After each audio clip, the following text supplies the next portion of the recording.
The Steam Deck dock competition heats up. While the Steam Deck can work with basically any USB-C hub, the fact of the matter is companies only started recently making Steam Deck specific docks. So when iVoler reached out to me and requested that I test out their Steam Deck dock on this YouTube channel for review, I agreed, and now we're gonna review it.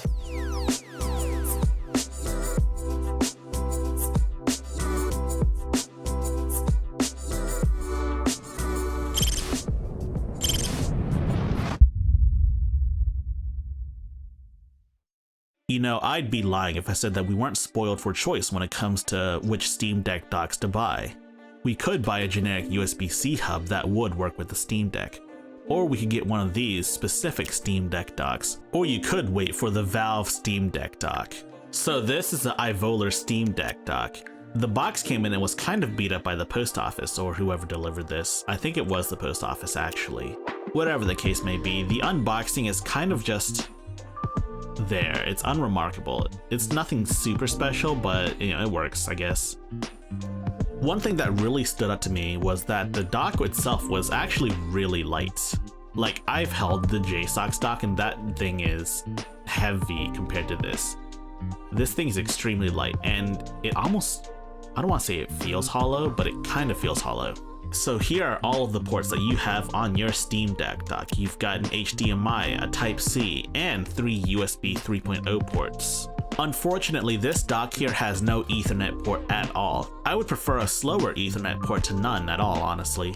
Another thing that's really starting to get to me with all of these docks, it's this cable right here that's permanently affixed to the device. I'm not sure if this is just me or not, but I would prefer to have that USB-C cable removable in case it gets messed up. Because once that cable gets frayed or it gets cut off or some crap like that happens, it's done. The dock is finished. With a JSOX dock and even the official Valve dock. The official Valve dock will also have a permanently affixed USB-C cable.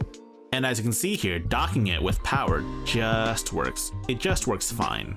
And yes, it works in desktop mode as well. And yes, I have confirmed these USB 3 ports are all USB 3.0 ports.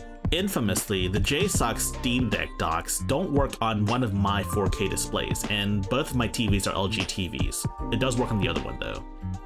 So let's see if this one fares any better on my 4K display. And the answer is yes, with like a million asterisks. So yes, it does output 4K, but get this, it only outputs 30 Hz.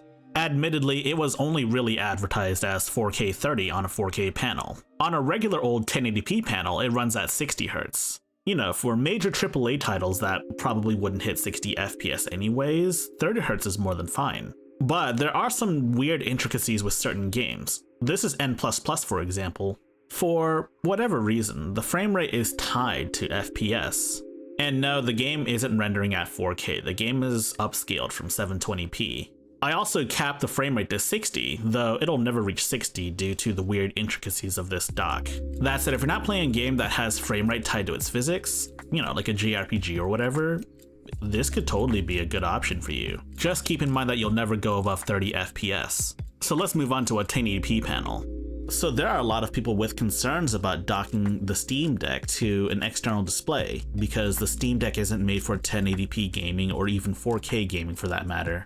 And I certainly understand your concerns. However, do understand that just because you plug it up to a 4K display doesn't mean the Steam Deck's gonna automatically render the game at 4K. That's something you'll have to manually set up yourself. The typical Steam Deck behavior is to just render these games at 1280 by 800 or 1280 by 720, and then have them upscaled. You know, kind of like what the Nintendo Switch does when you plug it into a 4K display. Except now you have the option of using FSR to upscale your games. And yes, if you really wanted to, you could have these games render at a higher resolution if so desired.